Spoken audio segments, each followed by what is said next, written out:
from out of town who were here Friday and Thursday night. Had John Ross.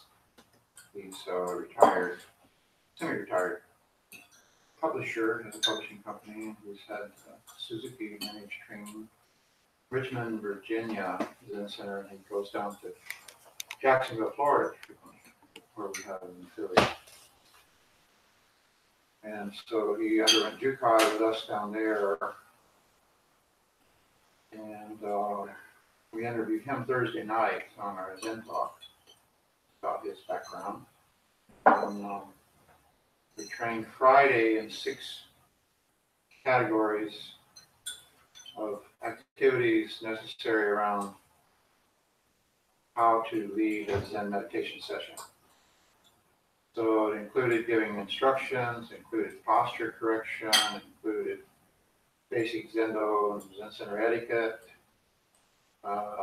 leading the timing the Doan station, timing the sessions, the signals, clapping the sticks and ringing the bells and that kind of stuff.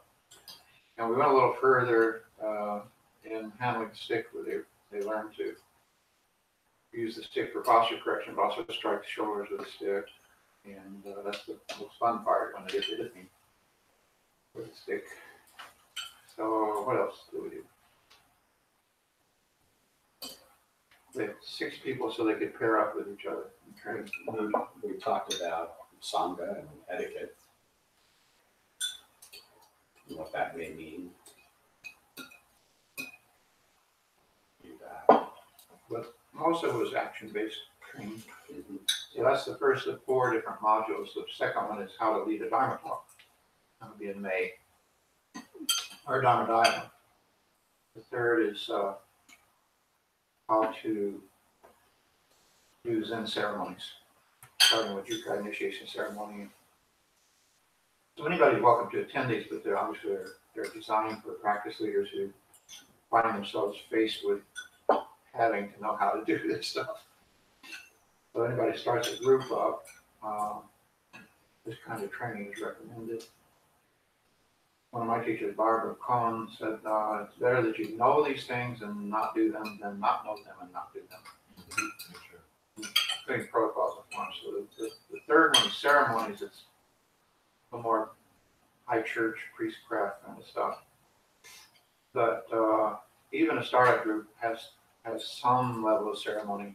When you burn some incense, you ring a bell, start, ring a bell, stop. So, but we tried to stage it so it starts with the simplest. The startup group would need to know is how to lead Zen instruction. Andrew's been through this, so he's falling asleep. The second one would add the Dharma talk or Dharma dialogue, which comes along usually later when people say, well, shouldn't we be studying something?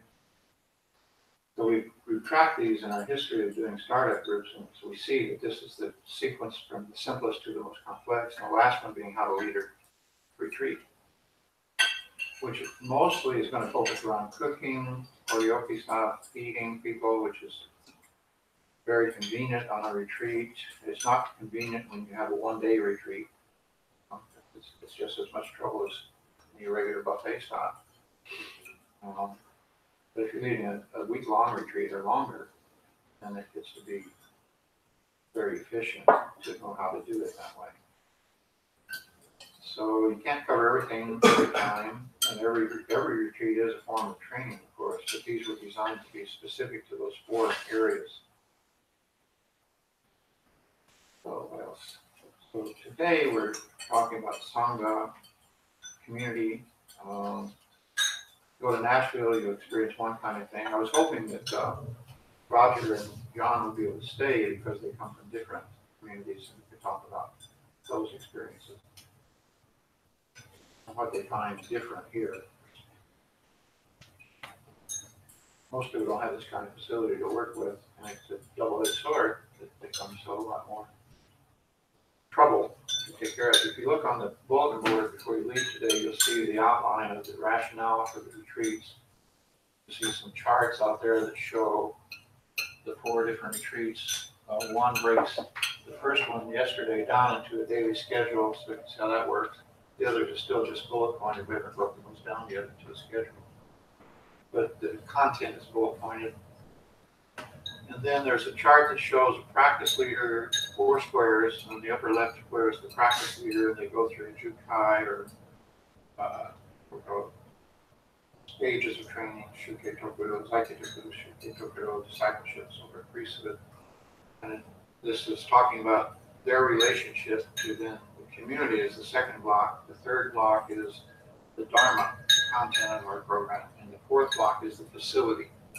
So each of these people has a different facility.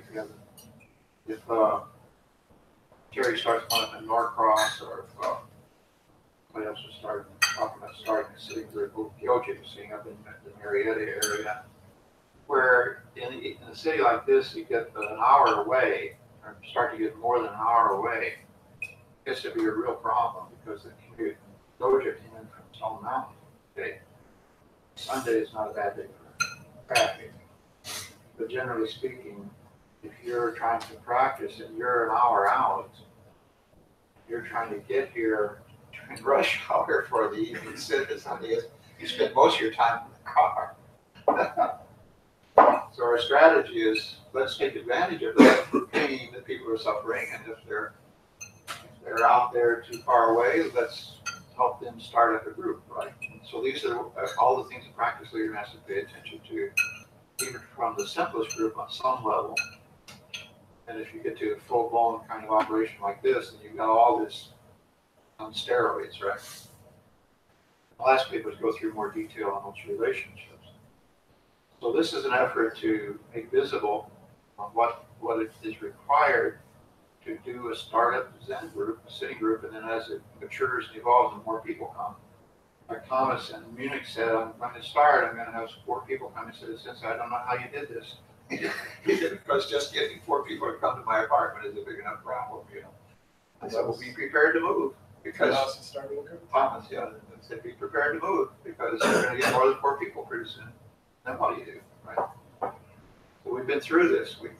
These are the known issues. We have the known knowns, we have the known unknowns, we have the unknown unknowns, and we know what all those are, right?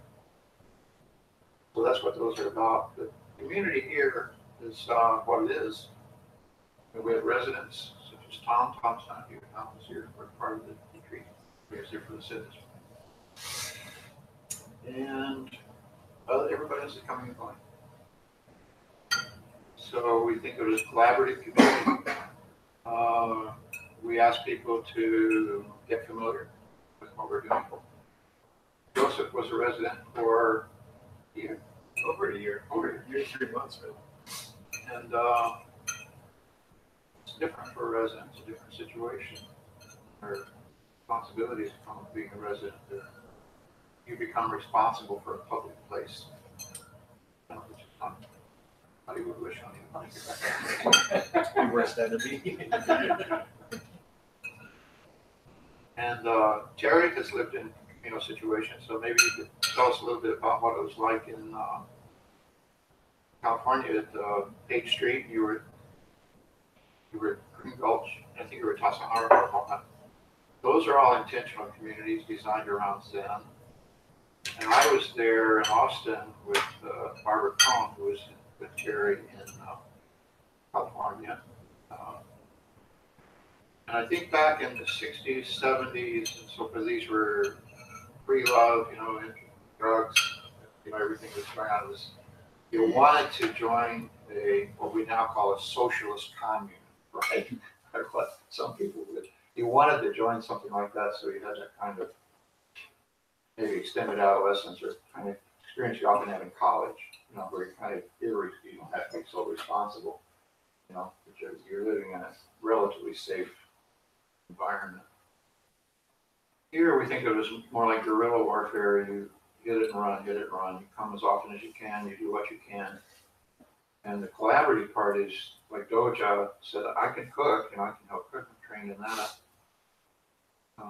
We don't expect people to become functionaries. And I'm the person who does the newsletter because I did that at the church, where I was. So it's not like that. It's more, look at what we're trying to do and figure out if there's anything you want to do beyond just coming and sitting. Beware of joining the board. It seems to be the third rail. Run. So, anything else anybody wants to say on that before? But I would ask maybe Terry to talk about dojo. You got some communal experience in the past, I think. Maybe you could fill people in on your, Michael, as far as I know, you have too. I'm just not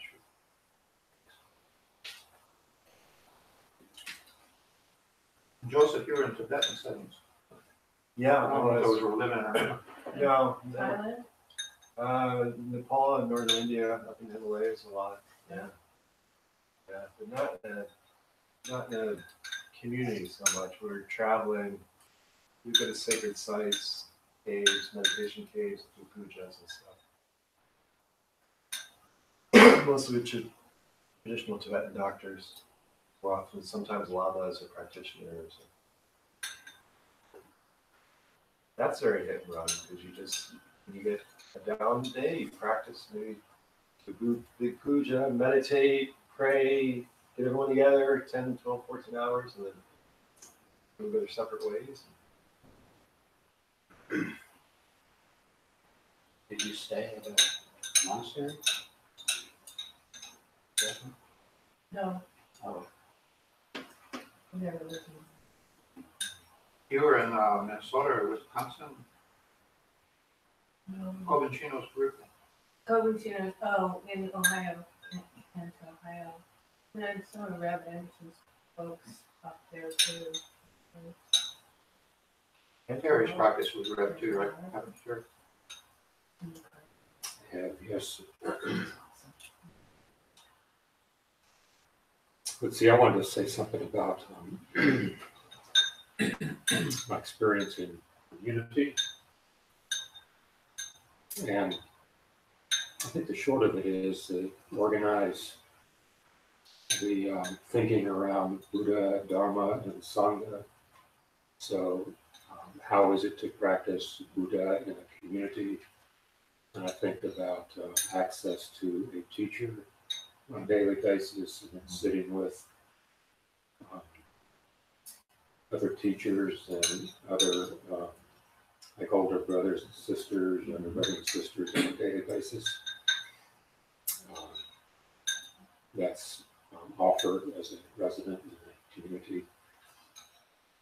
Dharma, to be exposed to the teachings on a consistent basis and encouraged to talk about it with others on a daily basis and get feedback on how one is practicing and cooperating on a daily basis. And then there's the Sangha aspect, which always requires Bless you. especially in a intensely co-ed community. So community in San Francisco has here very co-ed, so there's that aspect that always needs to be taken care of in a way that works for everybody. And it came up earlier, this thing about practice committee, that I think there's, in the residential situations that I've been part of, there's always a practice committee that is also looking after each resident. So I think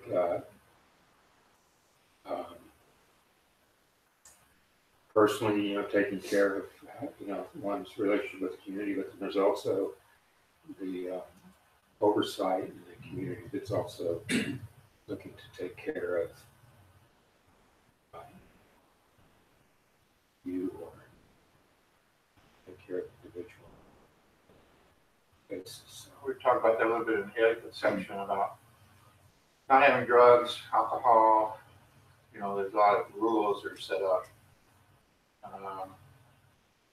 But I think they can go too far personally. I don't think Zen is in the business of protecting people from their addictions or shielding them from their addictions. You don't want to tempt people necessarily. But it seems to me that Zen is about sobering up, and so we're trying to make sure that there's no temptations in the environment. That's not going to work. So, and sexuality. I think you told me there's one of the things Terry did is he came to Doksan one time and he said he was interested in this person. Would it be okay to approach her? I heard the Sangha. And I said, "Oh, sure. Why are you asking me?" He said, "Because you're the authorizing president. And that's the way he was trained to do it. You're going to the supervising guidance teacher and you say, because supposedly I would know something about this person having done a lot of Doksan with them, and, right? So you can find out if you're going to cause a problem. And I think you said there were some standards, like you just don't hit on anybody for 6 months or a year. If they're in Sangha, you leave them alone. They're still around after 6 months or a year. Check with the teacher and see if it's okay. Intimate relationship, business relationship. Andrew and I had business relationship, which we're very careful about. And even in the business relationships, things can go south. So the harmony in the Sangha is the watchword, and anything you do to approach another person for some other reason or on some other basis than just pursuit of the Dharma, Buddha's, as Terry is outlining, then suddenly you're risking the relationship, which is called shishiki in Japanese or kalyanamitra in Sanskrit, good friend relationship. Good friend relationship is I'm interested in your study of the Dharma, hoping the best for you, that you come to some sort of insight or understanding of this. Every other function of any relationship is not prohibited, but is considered less worthy, less what we're here for. If we could set this room up as a dance room instead of a central, except one for dancing. Or a bar, we could have a bar.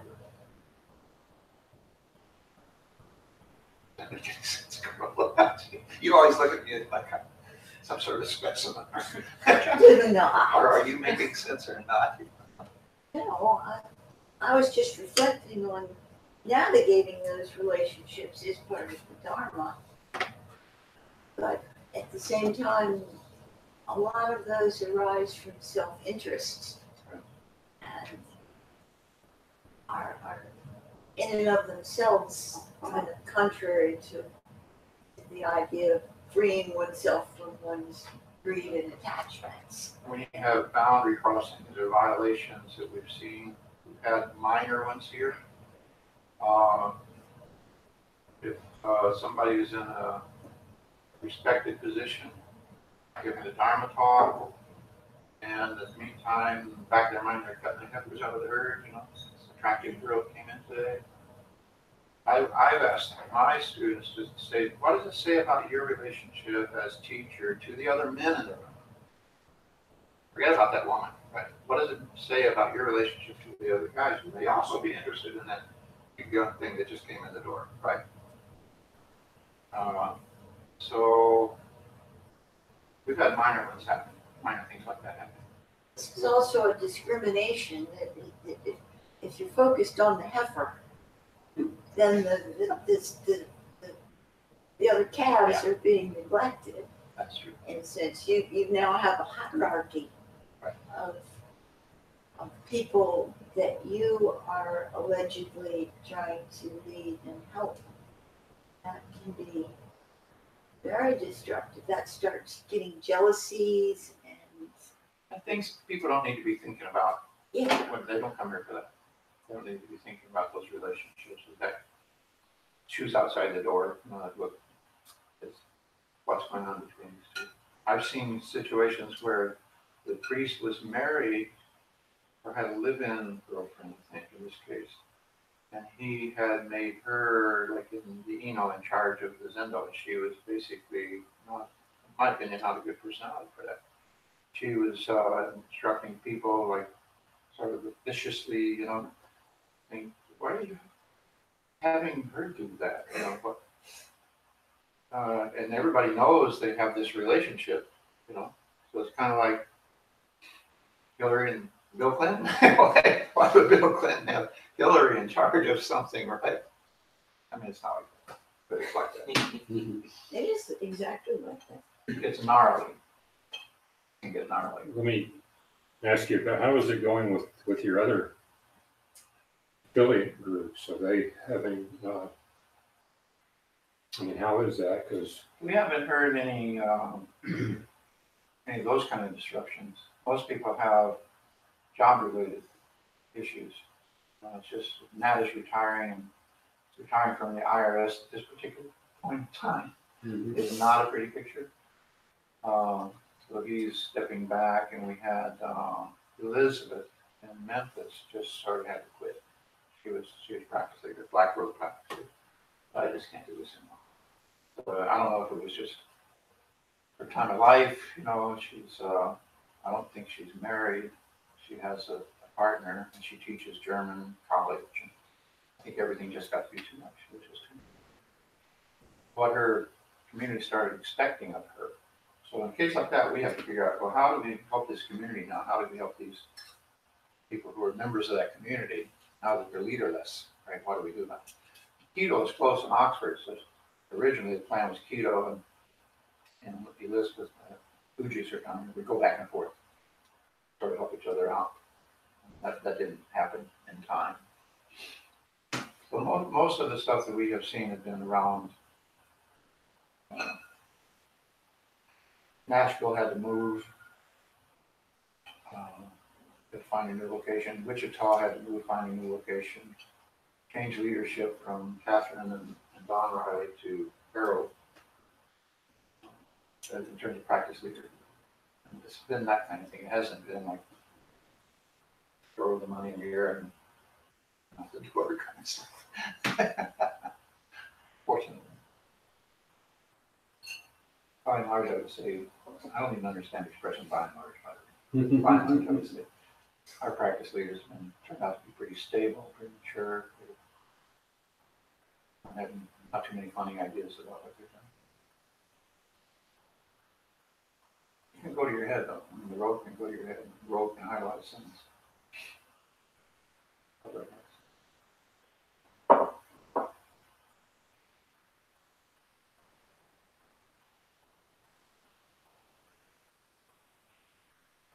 it seems like all the Zen centers have at one time or another been roiled with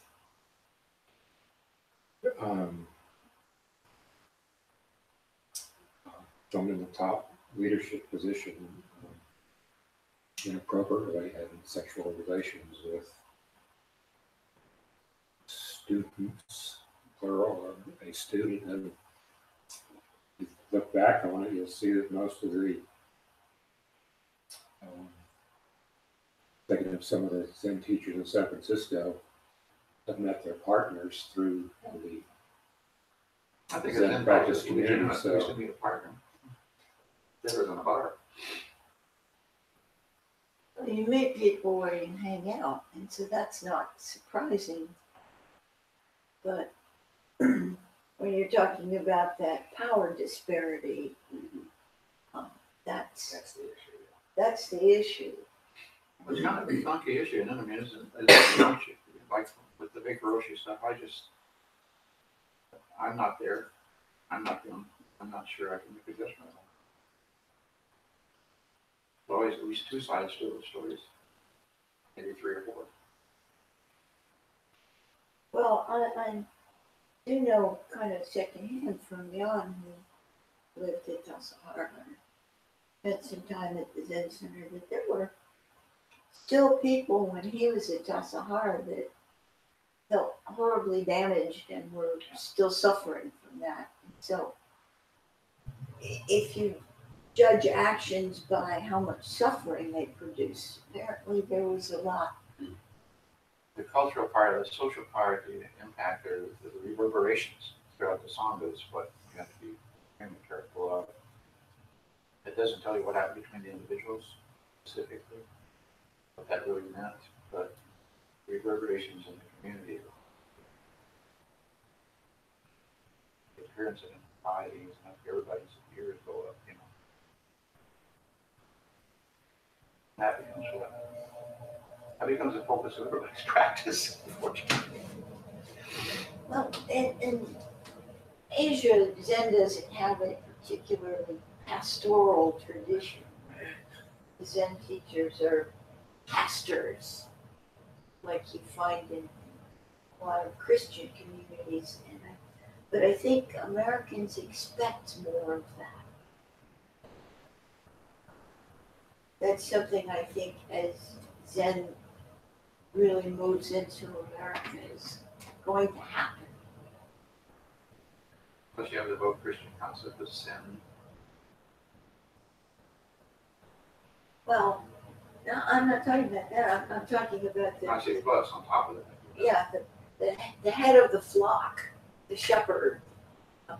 So Zen doesn't really see priests in that sense, but I think Americans expect that, and so when a Zen teacher screws up, that same cultural bias, it really descends and does a lot of damage.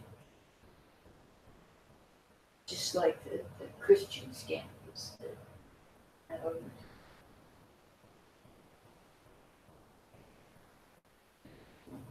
Christianity or any other religion.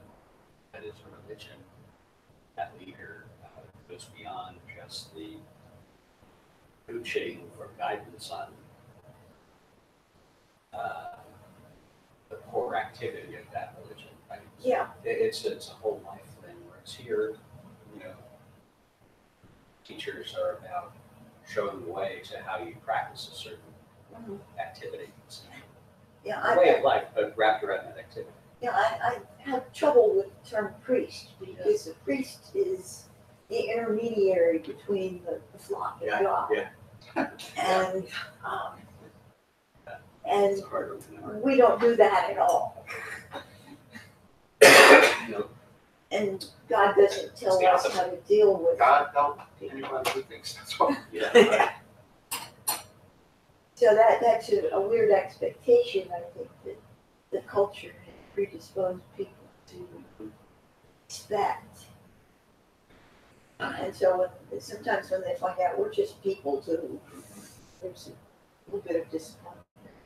You have to wonder when the Chinese first started coming west, how the translators decided to use, what are we going to call them? Call them priests, aren't they? They wear those amulets, so. What other word? I mean, they dress up funny. Yeah. will have?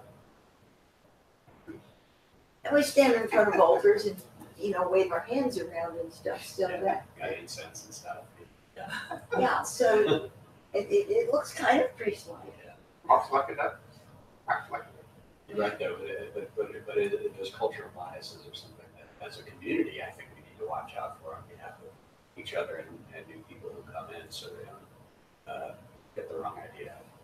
One guy brought his mother to the old place, came up, I can't remember who it was. She was looking at the scrolls on the wall, she said, do I have to learn Japanese? Oh my goodness.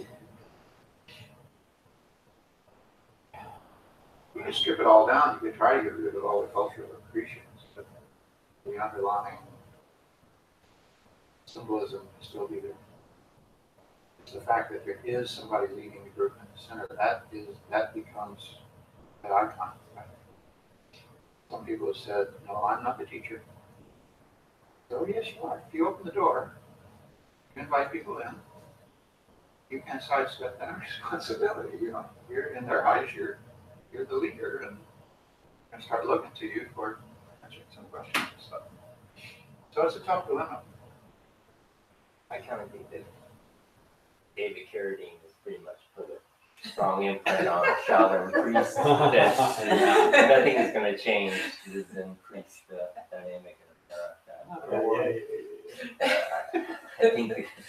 I think that one of the things I think is interesting for me, coming from a Catholic background, is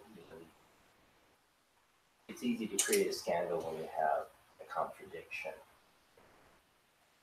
and versus not saying. And with Buddhism, there's this ambiguity of paradox. which leads you to the idea, what's the difference between a paradox and a contradiction? And there are certain nuances in between them that do cross over. In order to convince someone that a contradiction is a paradox really requires a lot of dialogue. And I think that becomes a little bit of ambiguity on the rights and the wrongs as far as behavior patterns. I've taught martial arts for 20 years and had a sensei title. There is I used to refer to it because I saw it with other senseis, there is a sensei trip that is very easy to fall into. And it's a double-edged sword. You know, I can appreciate the burden that comes with it. As Joy said, don't imagine you're somebody's teacher. You can't teach them. I think of us as coaches, or what Corolla said, the orange apron at Home Depot, that's what That's they're a great analogy. We're here to answer questions, help you find what you want. Yeah, I think that's a much better analogy. I always try and head it off and ask the beginners, especially on when I teach on Wednesday nights. I say, this doesn't mean I know anything that you don't. It just means I've been in this building a long time. That's a good. Well, I try to remember that just a priest, humble as the dust. And that is humble as the dust is always been tried to be my watchword. You know, who are you? Just a priest, humble as the dust. Ramakrishna had this wonderful expression. He said, "I am the dust of your feet." And so there are times when you need to look like you're in charge, but don't let the robe go to your head. Better believe in your own press. Believe that you're the best. I have some tea in my bowl. Mm-hmm. I must be going like the dust, so. Do you have anything to add? Anything you'd like to last words before you die to us? I don't know, I'm just always appreciative of the openness of the conversation, and I think that's continued openness of conversation among old and new is what will keep us on a relative straight. I don't know if straight now is the right word, but just killing yourself. The only new guy in the room is you, so what do you have to say about all this? I like sitting back and listening. That's a cop out. You're not gonna get away with that with this group. So in the book that I read in 3 Pillars of Zen, it kind of talked about adoption of Zen into other religions instead of the other way around. I think it's interesting that, I don't know, just how different religions can take on Zen, but Zen doesn't take on different religions. But what you all said today kind of contradicted that thought in my mind. So I thought that was pretty interesting. How did it contradict it? Just that. We're not as pure as he thought. It's not a contradiction, it's a paradox. Well, look at Shasta Abbey, though. That's kind of the collision between Zen and Church of England, or it was in it, with their sacristan and their many of their ceremonies kind of moved to coincide with Christian holidays, which is an old tradition that has gone on for millennia. Co-opting. Yeah. So Zach, tell us more about what you mean when you say you thought. Well, in the book it said that, for example, Christian religions are taking parts of Zen and kind of. What parts? I didn't say specifically, just like ideas and practices. A lot of them are doing smart doing meditation. They're doing Christianity and Judaism have had a meditation tradition going back to before. Judaism all the way back to the very beginning. But many of the The beginning. ministers and the rabbis have lost that training. That's why we who had some come here for. How do you do meditation? Yeah. But along with what you said in the book and what's looks different here. Yeah, so just so saying like Zazen doesn't adopt other religions, but other religions are adopting practices of Zazen. And but what you all said about the perception of you know leaders is also being adopted onto Zazen. So, I see. Yeah, like the language of priest terminology and stuff. Well, you know, if you look at the history of Buddhism, one of the reasons is there's so many sects of Buddhism is because everywhere Buddhism went, it took on a certain amount of what was happening locally. That's why Buddhism looks so different in Thailand than it does Nepal or Tibet. And what's eventually going to happen now that, you know, Buddhism has been here for roughly 70 years, it's going to take on some Americanisms, you know, and it's going to look different in America than it does in Japan. I remember Rusty was talking at this point a little different way. He said, here when I was up there, he was saying,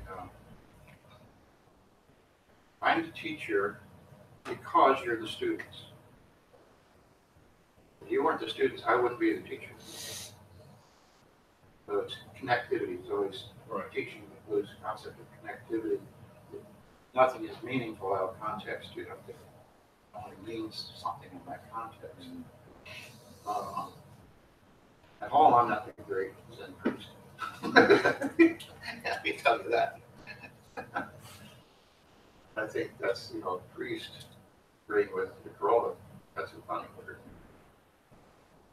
Really, even for priest, they're part of priest at home. Yeah. They're the son. You take it outside this building, and you know, a lot of people have really screwball attitudes about it. I mean, I've had people say things like, "You're not a Buddhist. I'm seeing you eat meat," or you know, "You're not a Buddhist. You've got a girlfriend." It's like, you know, obviously don't know a whole lot about Buddhism. Yeah, but your head's shaved. My head's shaved, but you know, it'd be shaved even if I wasn't here. But yeah. So I mean, yeah, we're you know, once you leave the confines of the schools, you're up against. I wouldn't say up against, but you're, you know, in the milieu of a lot of people's really wacky opinions. I was telling Buddha had 32 marks. Most of us only have 4 or maybe 6 of those. marks. And you have to remember that we're the only bunch left that you can make fun of and still be politically correct. Yeah. And part of that is because we're not offended by Zen jokes like other groups are. Yeah. And Well, I think in the same way. Not a threat to your self-identity. I mean, I get mildly annoyed at Zaxby's sensational salads, and Oh yeah. it's used in advertising a lot. And Yeah. if we really wanted to organize and protest, we could all, 200 Buddhists in this country. But A lot of good would do us. yeah, a lot of good will do us. And I think the fact that we do have a sense of humor. I have a whole bulletin board with like Zen cartoons and things. And Yeah. Fred Rossini once said to me, "This practice is too important not to laugh at." Right. And that was a very salient point. Yeah, almost the same way that Dogen said, "Don't worry about koans because your life is enough of a koan. You know, don't worry about other people making jokes because this practice kind of is its own punchline. You're gonna walk in here and sit here and stare at a wall."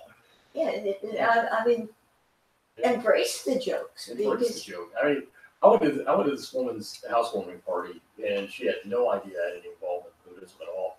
I went to her housewarming party, and because I don't really talk about it much outside here, and she opened the door, and she hadn't finished unpacking and hadn't finished moving, but she went ahead with the housewarming party, and she goes, "Yeah, I haven't finished moving in, so my apartment's really zen." I looked around and go, "It's not zen, you just don't have any furniture." I was going to say, it does affect people coming in, though. It's my only concern is when I was doing beginner's night, people would come and they had this idea, it was like peace and like almost like a trance. the trance-like idea of peace and Escape. yeah, escape, and it's going to be blissful. And then you say, look at the wall, and they're like, and it's weird because it's interesting teaching young people because their life force is so strong.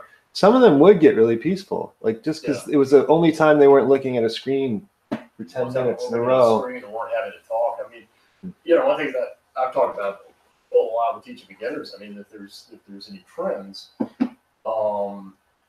you wind up with a lot of very earnest, bearded, bespectacled young men that have read a lot, and you wind up with middle-aged people who have just gone through some kind of horrifying turmoil, and they say, "Well, I'm here to learn how to center myself," and my initial reaction to that is, "Good luck," because you're gonna start off in the exact opposite position. You come here to unmoor yourself. You come here essentially to get lost in the whirlwind of self. I'm going to actually kind of disagree with that. I think getting back to his book, what I refer to as cherry picking. It's kind of like picking the best of different philosophies and choosing your own path. It's sort of what I think is going on a lot in this day and age, and choosing.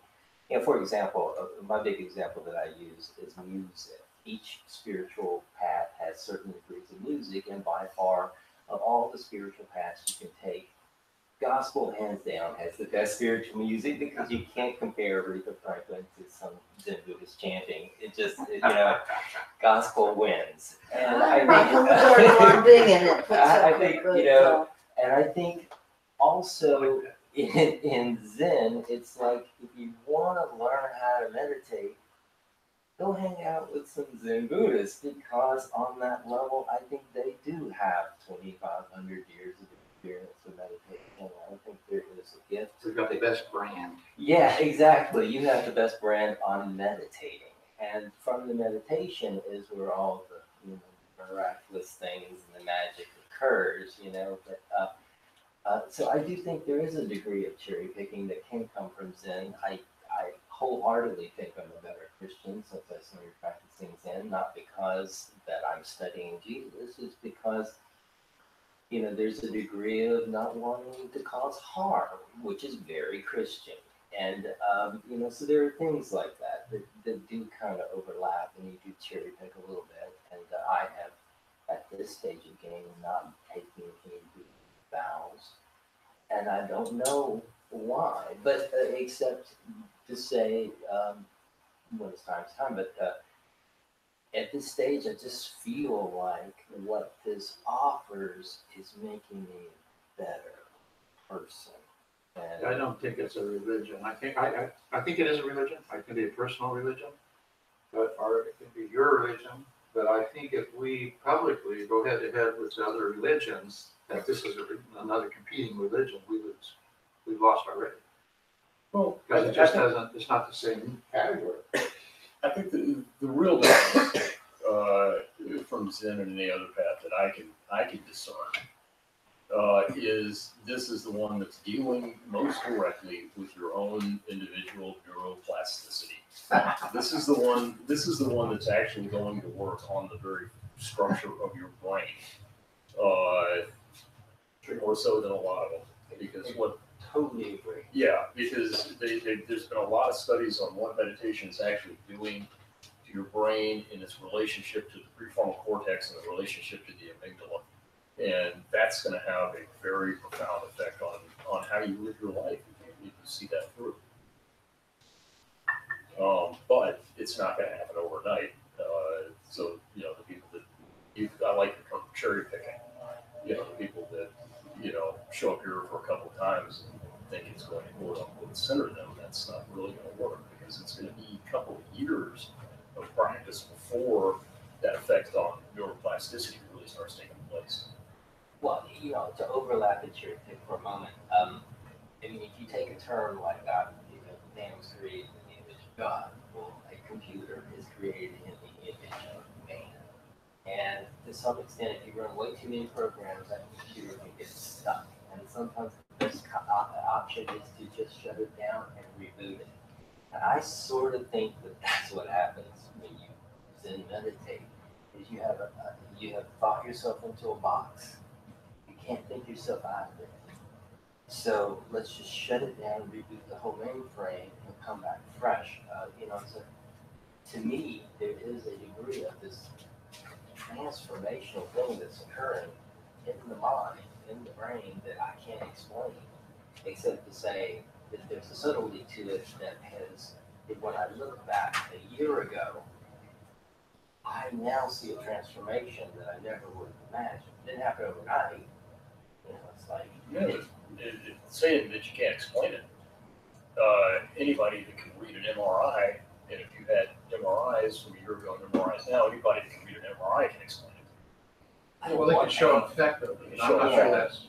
Well, I think that the structure causes the thing. That's way too mature for me. I think that the difference between children and adults is that adults have to explain it. A kid looks up in the sky and sees cotton candy, and then tells that to their parent, and the parent says, "Well, that's not cotton candy. That is, in fact, a cumulus cloud that's creating some kind of formation that's causing this and that." And then all of a sudden, forever that child is changed. And I think to some extent, not having to know the answer is as charming as I want it to be. And, agreed, you could explain it scientifically. Another example that I've thought of often is I never learned binomial nomenclature. A little bit, but I don't know what plants are, and I don't know what birds are. If I hear a bird call, I can't identify. I can identify crow. But I agree on a certain level that I'd sort of rather not know. I'd rather not know what to call that bird and say, oh, it's a red-breasted warbler or whatever. Or give it its Italian name. It's like that somehow takes something away from it. Oh, Hang on. I know I got to get Okay, wait a second. We have a physicist here. Having a degree in entomology, I've been through this one experience probably 14, 15 times when people read Ann Dillard's Pilgrim at Tinker Creek. Has anybody ever read that? Okay, well, she goes on this long thing about how, the true love of nature, scientists are so hung up on this stuff they can't possibly really love nature, which is the biggest crock of bullshit of all time, because that's why they got into science in the first place. But there's this one scene, she's out in the woods, she comes across a giant water bug eating a frog. And it's like this horrifying scene. Well, giant water bugs will eat anything they can stuff into their mouths, and they're that big, and they're very strong for insects, so them taking down a frog is not that unusual. But at any rate, so she starts describing it, and she goes, this enormous beetle. And I've had people say, we've got to read this scene, it's so intense, and I just like to get to beetle. I said, they're not beetles, they're veterans. Can't read it. Get that book out of my face. But, at any rate, I understand this whole charm of not knowing, but because doesn't mean you've missed the point. That's true. Knowing doesn't get in the way of the knowing experience. does not get in the way of experience. I mean, somebody that could take that, see that giant water bug and break it all the way down to species and know which species, there's about a dozen species in the U.S., but that doesn't mean that they're not affected emotionally and don't have that same sense of wonder. Here's another one for you that will affect you as well. I had a nephew who didn't want to learn music, but he was a musician. But he thought it would inhibit his creativity. If he learned theory. Actually, music is my example. What you're talking about, no, it isn't. It is a different experience to know versus the experience of not knowing. I'll give you an example. I have a really, really good eye. I've been painting my entire life. My mother was an artist. I am a snob when I go to an art gallery opening because I can tell you exactly how they got to where they got to where it ended. However, I don't have an ear. And if I go to the symphony orchestra, there is no way that my mind can explain how all of this wonderful sound is coming out of these instruments. So all I do is sit back like a child playing in the rain and don't even try to understand. And I can completely have a 5-year-old's experience at the symphony. I get what you're saying, but my point is, just because you have somebody sitting in that same audience that can, maybe a virtuoso It's a different cellist himself, that doesn't mean that he doesn't have childlike experiences of sitting in the rain, listening to somebody It play. is a different experience. I posit that it's not. I posit that I'd it's like to not. bring it back to Zen, because I think what we do in Zen meditation is we kind of regress. We kind of regress back to childhood. We don't lose our maturity, but we sort of rediscover the original mind. I feel Yeah. that. And I had an example of it. What is it? I'll think of it. I have another example, I think. Oh, it's from a Chinese poem. To move in the one way, do not reject even the world of senses and ideas. Indeed, accepting them fully is identical with true enlightenment.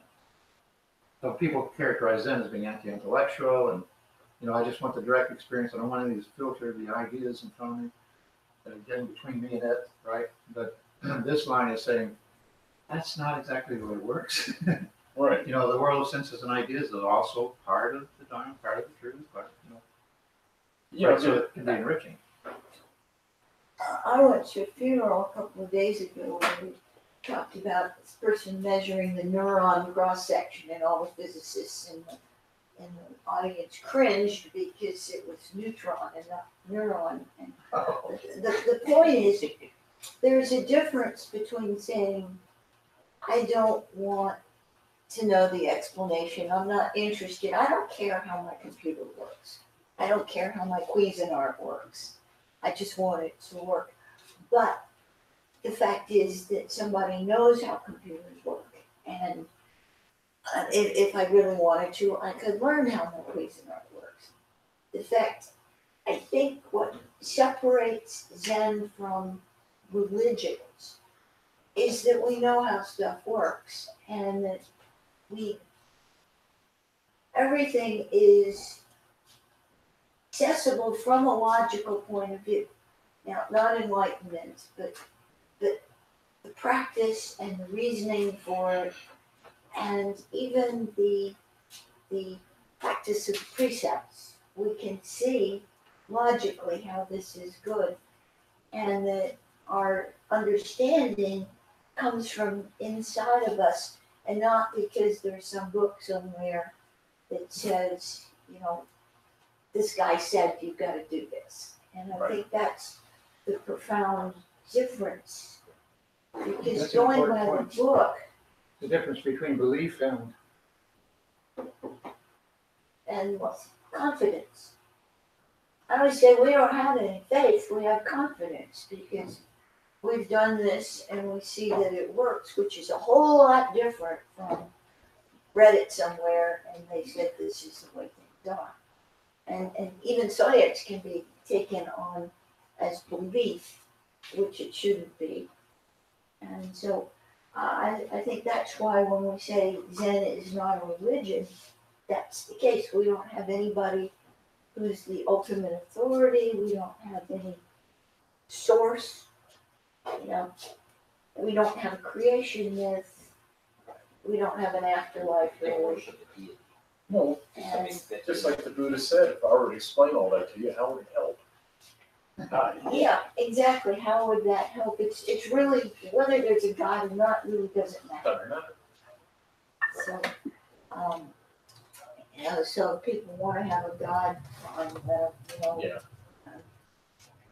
that's great. But, and we see this today in our society. There's what I call the Jesus-free Christianity, where people go by the book and suppress women and LGBTQ people.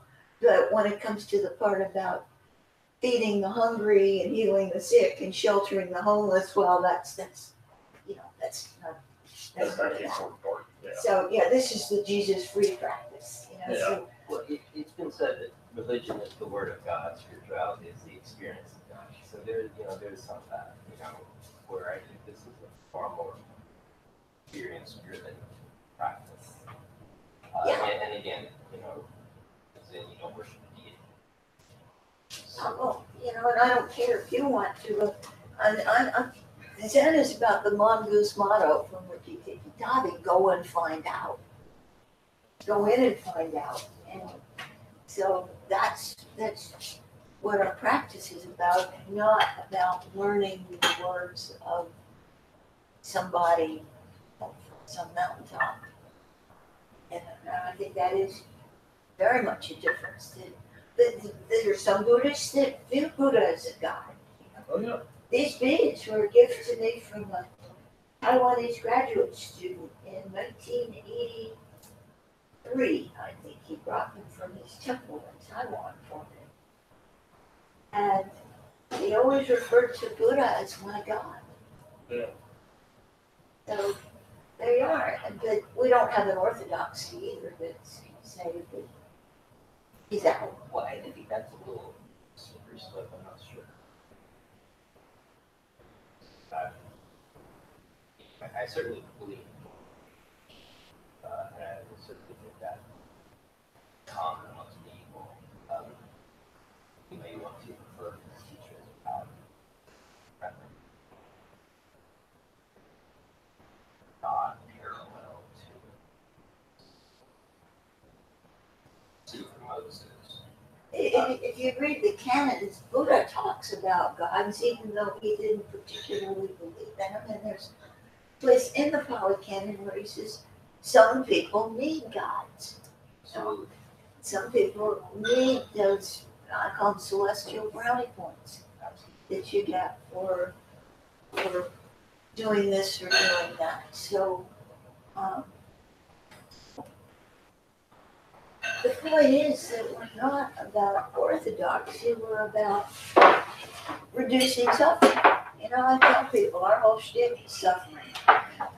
And getting rid of it. Relinquishing it and not using our suffering to inflict more suffering on people, which is what's really going on in the world. Did we reach a conclusion? Thank you very much. No, Only that we don't have to know. Conclusion I like. all the Zen teachers in the world were laid to end, they'd never reach a conclusion, right? Just like economists. Let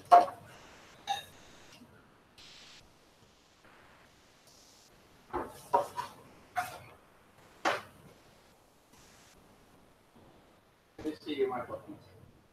Are you up and running yet? Oh, yes.